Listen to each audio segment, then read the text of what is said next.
Hi friends, welcome back to our channel. Last వీడియోలో వంటలు చేశాను కదండి, తర్వాత పొలాలకు వెళ్ళి వద్దామని చెప్పాను కదండి.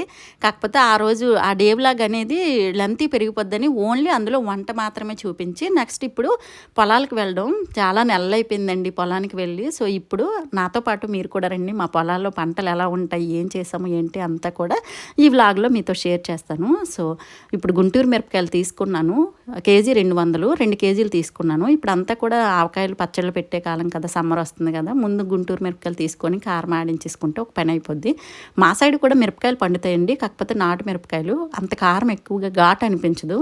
అయితే ఆవకాయకి పచ్చళ్ళకి అనేవి కలర్ బాగుండాలి, నెక్స్ట్ ఘాటు ఎక్కువగా ఉంటే బాగుంటుంది అని చెప్పి ఎక్కువగా గుంటూరు మిర్చి తీసి ఒక వారం రోజుల పాటు ఎండబెట్టుకొని తొడుములు తీసి మరపట్టించేస్తే సరిపోద్ది. సో ఇప్పుడైతే చూసారా బాగుంటాయి, పొడవుగా బాగా ఘాటు ఉంటాయి. మా సైడ్ మిరపకాయలు అయితే కొంచెం అది అంత ఘాటు అనిపించదు అనమాట, నాటు మిరపకాయలు కదా. సో అందుకని అవి అమ్మేసి ఇవి తీసుకుంటారు. మేము కూడా ఓ 4 years వరకు అంటే కొంచెంగా వేసేవాళ్ళమి, బాగా పండేవి. కాకపోతే అంత అదే చెప్పాను కదా ఘాటు అండవని, ఇంక ఇలాంటివి కొనుక్కుంటాం, అవి అమ్మేస్తాము. సో ఇప్పుడైతే వేయట్లేదులేండి, కొబ్బరి తోట అంతా బాగా పెద్దది అయిపోయింది కదా. ఇక్కడ అంతర పంటగా వేసేవాళ్ళమి, కొంచెం వేరుశనగని, కొంచెం మిరపని, కొంచెం పెసలు, కొంచెం మినుములు, ఇలా మా వాడుకలకు అవసరమైనట్టు వేసేవాళ్ళమి. ఇప్పుడు అంత లాస్ వస్తుందన్నమాట, అంటే మొత్తం నీడంతా వచ్చేసింది కదా, ఇంకా మొక్కలు కూడా పాడైపోతాయి, వాటి పురుగు వచ్చి వీటికి ఎఫెక్ట్ అవుద్దని చెప్పేసి మొక్కల్లో పంట అనేది ఆఫ్ చేస్తాము. లాస్ కూడా అంతేం బెనిఫిట్గా ఉండదు, ఖర్చులు కూడా రావన్నమాట. సో రైతు బాధ అదేనండి. మంచిగా పంట వస్తే మాత్రం ఒక 10,000 మిగిలితే మంచిగా పంట వచ్చినట్టే హ్యాపీ ఫీల్ అవుతాడు. సపోటా చెట్టు ఇప్పుడే కాపు వచ్చింది, ఓ 5 years అవుతుంది ఇది వేసి. ఇంకా పెద్ద చెట్టు పొలాల్లో కూడా ఉందండి. ఇంకా అక్కడ కాయలు అయితే మాత్రం చిలకలు కాకులు ఏవో ఏరుకోగా మిగిలేవే మన వరకు వస్తాయి. ఇది ఇంటికి దగ్గరలో వేసుకున్నాం అందుకనే. ఇప్పుడైతే కొబ్బరి తోటకి ఏదో పురుగు వచ్చిందంట, అందుకని అంటే ఆ పురుగు అనేది పైన అసలు కరెక్ట్ కాయలు వస్తాయి కదా అక్కడ వస్తుంది.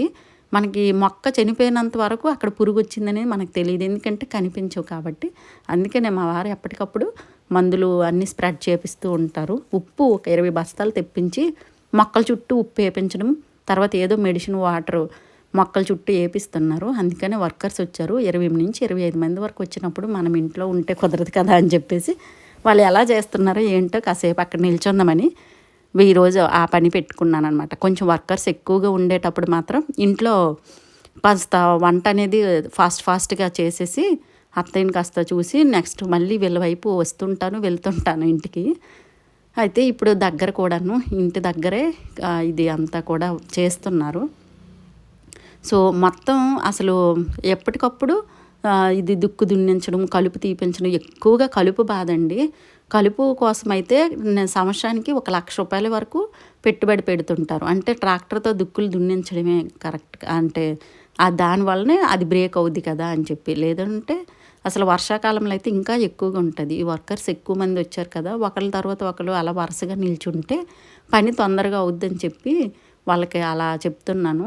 ఒకరి తర్వాత ఒకరు నిల్చోండి, అక్కడ ఒకరి మొక్క దగ్గర నిల్చోండి, ఒకరు వాళ్ళు అందిస్తూ ఉంటే మీరు ఫాస్ట్గా వేయొచ్చు. ఒకరే మొత్తం తిరిగేదానికంటే ఇది మీకు కష్టం ఉండదు, పని కూడా ఫాస్ట్గా అవుద్ది అని చెప్తున్నాను.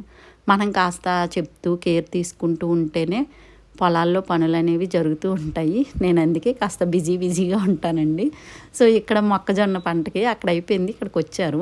ఇక్కడ కలుపు తీపించడమే పని. సపోటా చెట్టు అన్నాను కదా, ఇదేనండి. ఈ పంటలన్నీ కంప్లీట్ అయిపోయే తర్వాత అప్పుడు వస్తుంది అక్కడ పంట. అందుకని ఇక్కడ ఏవి పంటలు ఉండకపోవడం వల్ల చిలకలు కాకులు అన్నీ కూడా సపోటా చెట్టు మీదకి వాలి సపోటా పళ్ళు తింటాయి. సరే ఇంక మా వారు అంటుంటారు, వాటికి ఆహారం ఉండాలి కదా, మనం ఏం తింటాంలే వద్దులే అనేస్తుంటారు. ఇంకా అవి తినగా ఏవైనా కొన్ని మిగిలితే ఒక్కోసారి వెళ్ళి సరదాగా పిల్లలతో తీసుకొని వెళ్ళి తెస్తుంటాను. లేదంటే లేదు, ఎందుకంటే అక్కడ చాలా పెద్ద చెట్టు కాబట్టి జెంట్స్ ఎక్కి తీపించాలన్నమాట, మన వల్ల కాని పని, అలా వదిలేస్తుంటాము. కలుపు అయితే మాత్రం చాలా ఎక్కువగా ఉంది. ఇక్కడ 20 days నుంచి వస్తున్నారండి రోజు వర్కర్స్. అయితే ఈరోజు మాత్రం అసలు ఎలా ఉంది, ఏం కలుపు తీపిస్తున్నారు ఏంటో ఒకసారి చూద్దాం అనిపించింది. బిల్స్ అయితే నేను రాస్తాను, ఎంతమంది రోజుకి వస్తున్నారు, ఎంత ఏంటి అమౌంట్ అనేది, డేట్ వైడ్ పని ఏంటి అనేది అంతా రాసి వాళ్ళకి బిల్ పే చేసే పని కూడా నేనే పెట్టుకుంటాను. అందుకే చాలా బిజీగా ఉంటానండి. అత్తయ్య పనులని, ఇంకా పొలం పనులని అంటే చేపించడము. సో నెక్స్ట్ వంటని, పిల్లల దగ్గరికి వెళ్ళడాలని నా పనులు ఇలా ఉంటాయన్నమాట. సో మొత్తం పురుగు వచ్చేసింది. అందుకనే మొత్తం ఈ కలుపు తీపించిన తర్వాత ఆ పురుగు కూడా ఏదైనా చెయ్యాలనుకుంటున్నారు. ఓన్లీ ఈ కలుపు తీపించడానికి 80,000 అయ్యిందండి. నేనే బిల్లు పే చేశాను. అంత కష్టం అనిపిస్తుంది ఒక రైతుకి. ఓన్లీ కలుపు తీపించడానికి 80,000 అయితే ఎరువులు వేయడానికి, పిక్కలు నాటడానికి, నెక్స్ట్ పంట వచ్చిన తర్వాత అది ఇంటికి చేర్చడానికి, వాటిని ఎండబెట్టి ఇవన్నీ చేయడానికి ఇంకెంత అవుద్దో చూడండి. రైతు తాలూకా కష్టాలు అనేవి ఒక డిఫరెంట్గా ఉంటాయి. అందుకే ఒక్కొక్కరు రైతుకి మట్టే మిగిలింది, ఎకరాలే లెక్క పెట్టుకోవాలి, ఏవేవో డైలాగ్స్ రైతుల నుంచి వింటుంటానండి. పొలాల్లో పనులు చేస్తూ ఉంటారు కదా, అప్పుడు వాళ్ళ కష్టం అనిపించేటప్పుడు వాళ్ళ కష్టం చెప్తూ ఉంటారు. సో వాళ్ళలో మేము ఒకరిమి. కాకపోతే నేను అంతగా అబ్జర్వ్ చేయను. ఓన్లీ ఇలా మా వారే, ఇదంతా కూడా మా వారిదే కాబట్టి అతనికి కష్టం అనిపిస్తుంది. కానీ ఓన్లీ బిల్లు పే చేయడం వరకే నేను చూస్తూ ఉంటాను. కొంచెం బాధగానే ఉంటుంది, కానీ కొంచెం టెన్షన్ ఉంటుంది. అసలు పంట వేసిన నుంచి అది సక్సెస్ఫుల్గా ఇంటికి వస్తుందా రాదా అనే టెన్షన్ మాత్రం నాకు కూడా కొంచెం అప్పుడప్పుడు కనిపిస్తుంటుంది. భయం భయంగా ఉంటుంది కొంచెం. మేము మా సైడ్ మా పంటలు ఏంటంటే ఓన్లీ మొక్కజొన్న ఇలా వేస్తామండి. అది సంవత్సరానికి ఒకసారి అలా వేస్తుంటాం కాబట్టి అంత సాధారణ రైతులు ఏంటి రకరకాలవి నెంబర్ ఆఫ్ వేస్తూ ఉంటారు. వాళ్ళకి కొంచెం భయం, ఇంకా ఎక్కువ భయంగా ఉంటుంది అనమాట.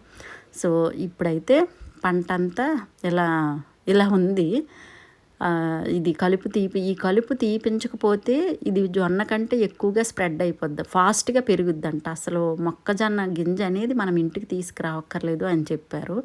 అందుకని ఖచ్చితంగా తీపించాలని. అయితే మేమొక్కరమే కాదండి, ప్రతి ఒక్కరూ ఈ పని పొలాల్లో జరుగుతున్న పనులే ఇప్పుడు ప్రెజెంట్ అనమాట.